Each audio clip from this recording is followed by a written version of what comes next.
3 മണിയോ? ഇതാരാ 3 മണിക്ക് അലാറം വെച്ചത്? 2 മണിക്കൂറുണ്ടല്ലോ. ഛേ, തൂക്കം പോയി.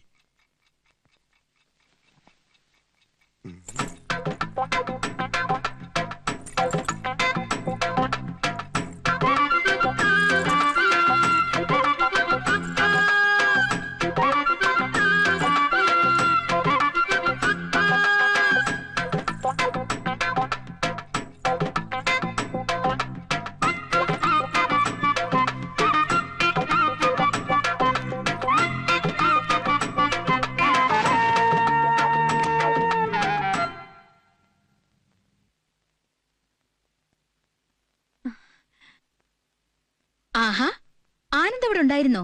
എന്നിട്ട് കുറച്ചു ദിവസം പുറത്തേക്കൊന്നും കണ്ടില്ലല്ലോ. അത് ആ, എന്താണ് ആകെ ഒരു മാറ്റം? ഇങ്ങ് വാ, ചെവിലി പറയാം.